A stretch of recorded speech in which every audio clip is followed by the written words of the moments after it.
வாங்க இன்றைக்கி நம்ம எல்லாரோட ஆல் டைம் ஃபேவரட்டான கொத்தமல்லி சட்னி எப்படி பண்ணுறதுன்னு பார்க்கலாம்.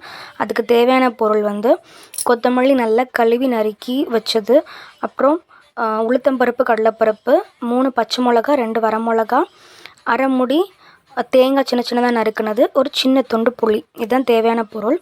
இங்கே நம்ம தேங்காய் எண்ணெய் யூஸ் பண்ணியிருக்கோம்.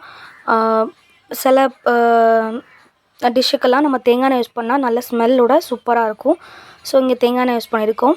இப்போ எண்ணெய் சூடானதும் உளுத்தம் பருப்பு, கடலைப்பருப்பு போட்டு நல்லா கோல்டன் ப்ரௌனை விட கொஞ்சம் திக் ப்ரௌன் கலர் நல்லா மொறுமொறுன்னு வறுப்படுற அளவுக்கு நல்லா வறுத்துடுங்க.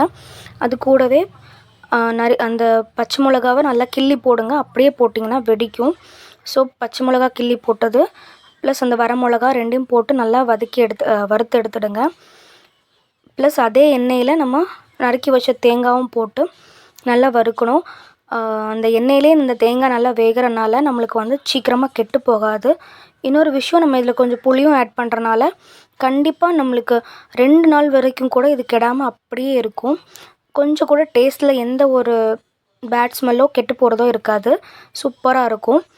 இப்போது அதே எண்ணெயில் நம்ம கழுவி நறுக்கி வச்சு அந்த கொத்தமல்லி இலையெல்லாம் சேர்த்துட்டு, கொத்தமல்லி இலையெல்லாம் சேர்த்த உடனே நீங்கள் உப்பு சேர்த்துடாதீங்க.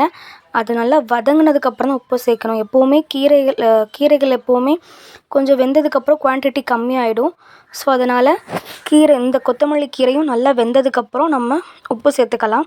இப்போ இந்த கொத்தமல்லி கீரை கூட நம்ம அந்த எடுத்து வச்சுருக்கோம்ல புளி, அதையும் சேர்த்து வதக்கிடலாம். புளியும் சேர்ந்து வறுப்படுறனால நம்மளுக்கு கூட கொஞ்சம் லைஃப் வரும், கெட்டு போகாது, நல்ல ஸ்மெல்லோடு இருக்கும். எல்லாமே வறுத்து பண்ணுறனால அதோட ஸ்மெல் ப்ளஸ் கெட்டு போகாமல் சூப்பராக இருக்கும். இப்போது பாருங்கள், நல்லா வெந்துருச்சு. நம்மளுக்கு எவ்வளோ இந்த கொத்தமல்லி தழை எவ்வளோ கம்மியாக இருக்குது பாருங்கள். இந்த ஸ்டேஜில் தேவையான அளவு உப்பு சேர்த்துட்டு நல்லா மிக்ஸ் பண்ணிவிட்டு நம்ம மிக்சியில் சட்னி பதத்துக்கு நல்லா அரைச்சிட்டோன்னா கொத்தமல்லி சட்னி நம்மளுக்கு ரெடி ஆகிடும். நம்மளோட கொத்தமல்லி சட்னி எல்லா டிஷ்ஷுக்கும் மேட்ச் ஆகும். இட்லி, தோசை, சப்பாத்தியாக இருக்கட்டும், அண்டு சாதத்து கூட பிசைஞ்சு சாப்பிடும், அவ்வளோ டேஸ்ட்டாக இருக்கும். இங்கே நாங்கள் வேக வச்ச முட்டை கூட அந்த சட்னி வச்சு சர்வ் பண்ணி சாப்பிட்றோம். சூப்பராக இருக்கும். நீங்களும் இந்த மாதிரி டிஃப்ரெண்ட்டாக டேஸ்ட் பண்ணி என்ஜாய்